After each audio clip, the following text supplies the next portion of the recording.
আসসালামাইকুম। আমার চ্যানেলে সবাইকে স্বাগতম।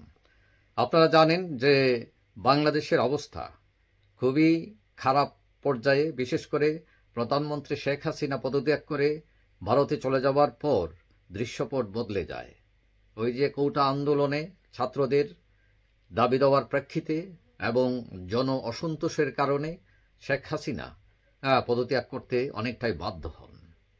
এখন এই তার চলে যাওয়ার পর দেশে আইনশৃঙ্খলা পরিস্থিতির অবনতি ঘটে।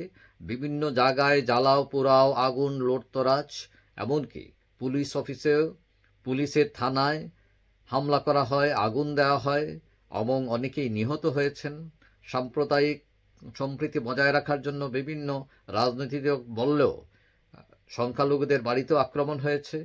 তো এই অবস্থায় যারা খবর নিয়ে কাজ করেন, বিভিন্ন চ্যানেল আছেন, 6টি চ্যানেল গতকাল বন্ধ হয়ে গেছে।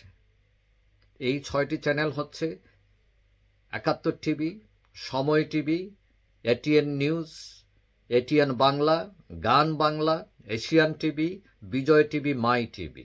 তো গতকাল এই বন্ধ ছিল। আজকে আবার পুনরায় চালু হয়েছে দুটো চ্যানেল, একটা হলো সময় টিভি আর একটা হচ্ছে মাই টিভি। এখনও 6টি টিভি চ্যানেল বন্ধ রয়েছে।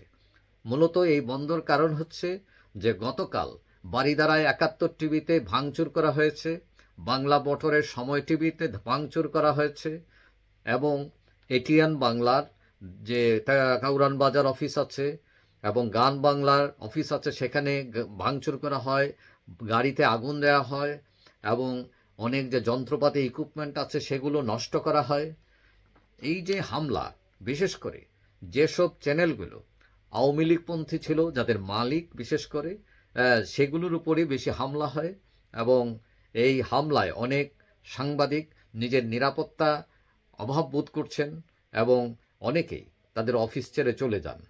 যাই হোক, যদিও সরকার এবং বিরোধী দল বিএনপি জামাত বলছে যে এরকম আক্রমণ যাতে কেউ না করেন, প্রতিহিংসা যাতে কেউ চরিতার্থ না করেন, কেউ যাতে সংখ্যালঘুর বাড়িতে আক্রমণ না করেন, কারণ ন্যায় বিচার প্রতিষ্ঠার জন্য যারা দাবি করেছিল তারা অন্যায় কাজ করতে পারেন বলে তারা মনে করেন না এবং সবাইকে সজাগ এবং এদেরকে প্রতিহত করার জন্য বলা হয়। যাই হোক, আশা করি পরিস্থিতির উন্নতি হবে, কেউ আইন তুলে নেবেন না এবং এক সময় সবাই যারা অপরাধ করেছেন তারা আইনের আওতায় আসবেন বা সরকার আনবে। এবং আজকে জানেন সংসদ বাতিল করা হয়েছে এবং যে অন্তর্বর্তীকালীন সরকার, এই সরকার গঠনের প্রস্তুতি চলছে, মিটিং চলছে রাষ্ট্রপতিকে ঘিরে, এখানে 3 বাহিনীর প্রধানরাও আসছেন। যাই হোক, আশা করা যায় দ্রুত অন্তর্বর্তীকালীন সরকার গঠন হবে এবং বাংলাদেশ একটি নতুন নির্বাচনের দিকে যাবে, গণতন্ত্রের দিকে যাবে। যাই হোক, সবাই ভালো থাকবেন।